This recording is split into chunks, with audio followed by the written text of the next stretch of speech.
안녕하세요. 시대를 읽는 안목을 키우는 드림빙 김희영입니다. 이번 영상은 컴패셔닛 캐피탈리즘, 더불어 사는 자본주의에 대해 살펴보도록 하겠습니다. 지난번 영상 2021 트렌드 코리아에서 기억하시나요? 자본주의 키즈의 도래, 오로지 자본주의만 경험한 세대, 그들에게 올바른 가치관을 전달하고자 준비한 이번 시리즈 영상을 통해 우리가 살아가는 자본주의 사회의 올바른 가치와 그 가치를 바탕으로 세워진 아메이 창업자의 컴패셔닛 캐피탈리즘에 대해 깊이 있게 알아보도록 하겠습니다. 더불어 사는 자본주의, 낯선 용어시죠? 처음 이 단어를 접한 사람은 잔인한 친절, 생지옥, 산송장처럼 논리적 모순이 있는 단어라고 받아들입니다. 자본주의라는 용어 자체가 악덕 자본가나 잔인한 미성년자 노동 착취, 더럽혀진 강과 뿌연 연기처럼 부정적인 이미지가 함께 공존하는 시대에 살고 있는데요. 그 혜택을 충분히 누리고 있으면서도 여전히 자본주의의 결함의 난색을 표하고 실패 사례에만 집중하는 사람이 많은 것이 현실입니다. 이번에 새롭게 개정된 컴패셔닛 캐피탈리즘, 서문에서 사람과 세상을 사랑하는 가장 좋은 방법이라고 소개하고 있는데요. 지금부터 한번 살펴보도록 하겠습니다. 이 책의 저자 리치 디보스는 1959년 아메이사를 창업합니다. 당시 시대 상황을 한번 살펴보겠습니다. 1959년 1월 16일 피델 카스트로와 그의 공산주의 혁명가들은 한때 부유했던 섬나라 경제를 재건하겠다며 쿠바를 점령했습니다. 그리고 같은 해 두 젊은 사업가 제이 벤 엔델과 리치 디보스는 미국 미시간주 에이다에 있는 집 지하실에서 아메이를 설립했습니다. 당시 사회주의는 세계 경제의 큰 희망으로 추앙받았고 자유기업은 길을 펴지 못한 상황이었습니다. 그런 상황 속에서 리치와 제이는 이렇게 말했습니다.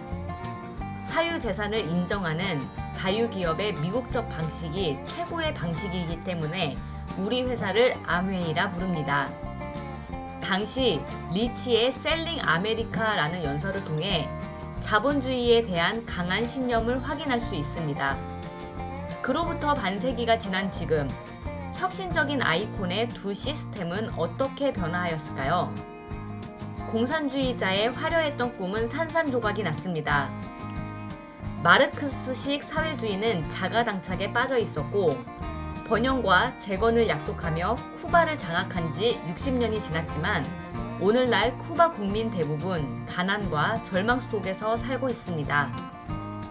반면 같은 세월 동안 아메이는 전 세계 100여 개 지역과 국가에서 아메이 사업으로 자기 사업을 키워나가는 400만 명이 넘는 ABO와 100억 달러의 매출을 달성한 기업으로 성장했습니다. 사회주의가 무너진 곳에서 활약한 자본주의의 사례는 참 많습니다. 이 사진은 베를린 장벽입니다.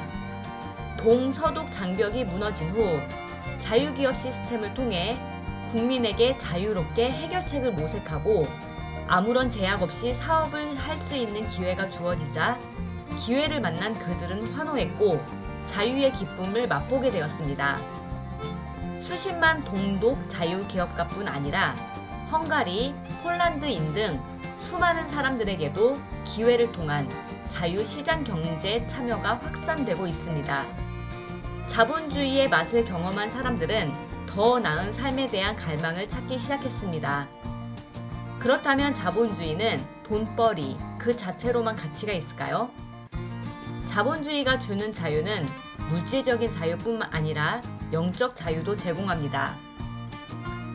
완전하고 전인적인 인간이 되는 자유, 하나님이 뜻하시는 우리 모습 그대로 되는 자유, 오직 진정한 민주주의 사회에서만 존재할 수 있는 사고와 상상의 자유, 간신히 스쳐 지나가는 자유가 아니라 삶에서 진한 만족을 찾는 자유.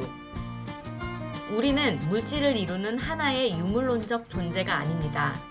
신성한 영감을 지닌 피조물로 우리를 바라볼 때 우리의 존재 가치가 더 확장됩니다.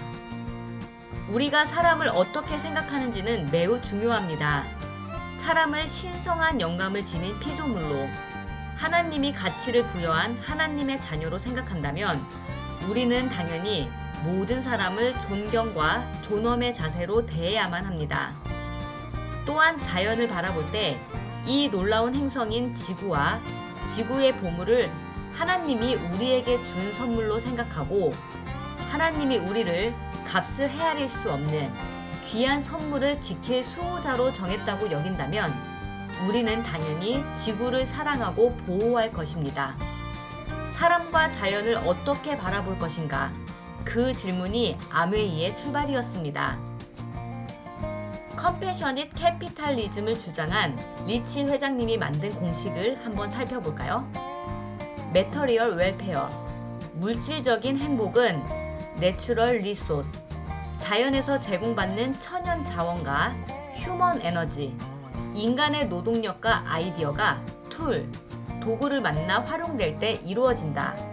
즉, 자본주의 사회에서 물질적인 부는 도구를 사용한 인간이 천연 자원을 우리에게 필요한 소스를 만들어낼 때 이루어지는 것입니다. 사회주의는 이 모든 것 중 내 것이 하나도 없다는 것입니다. 지구상 어떤 천연 자원도 소유할 수 없고 그들이 일할 때 쓰는 도구 역시 자기 것이 아니고 심지어 자신의 에너지마저 도구와 마찬가지로 국가 소유의 것입니다. 반면 자본주의는 천연 자원과 그것을 활용한 도구, 자신의 노동력, 의욕마저 자신의 것으로 소유할 수 있습니다. 이것이 바로 자본주의의 근간인 자유가 만들어낸 차이입니다. 이 책에선 재미난 사례로 소유에 따른 행동의 변화를 설명합니다. 리치의 아들이 16살이 되었을 때 자신의 자동차를 아들 딕에게 주었습니다. 연료도 채워주고 타이어도 교환해주고 브레이크도 고쳐주었는데요. 딕은 친구들을 태운 채 온 시내를 휘저으며 차를 엉망으로 만들었고 차에 문제가 생기면 고쳐줄 때까지 차고에 처박아 두었습니다. 반면 딕이 18살이 되었을 때 리치는 아들에게 차 소유권을 넘겨주었습니다. 스스로 바퀴를 갈고 차를 유지하게 해야만 했고 책임을 져야만 했습니다. 그러자 딕은 더 이상 과속하며 쏘다니지 않았고 그 차를 차고에 처박아 두는 일도 없어졌습니다. 우리는 삶의 과정에서 소유와 자유, 그에 따르는 책임감이 있을 때 자원을 더 아끼고 효율적으로 쓸 수 있다는 사실을 알아야 합니다. 다시 자본주의 공식으로 돌아오겠습니다. 물질적 부를 만들기 위한 공식의 기본 전제는 바로 소유와 자유와 책임감이 있어야 합니다. 이는 자본주의 사회에서 더 효율적으로 물질적 부를 창출할 수 있다고 볼 수 있겠습니다. 리치는 이 공식에서 더 나아가 자본주의 공식의 가장 중요한 것, 지속적으로 사업을 성공시킬 수 있는 비결을 컴패션이라고 이야기하고 있습니다. 바로 이 책의 제목 컴패션인데요. 컴패션은 함께 아파하다 라는 표현입니다. 하나님이 주신 자유 아래 자연과 인간에 대한 긍휼함과 무한한 책임의식을 가질 때 지속적인 자본주의 성장을 이룩해낼 수 있습니다. 그럼에도 이익 창출 과정에서 사람들이 고통받고 지구가 파괴되더라도 오로지 이익 추구만 능사로 여기는 탐욕스럽고 무자비하며 냉정한 자본가들은 늘 있습니다.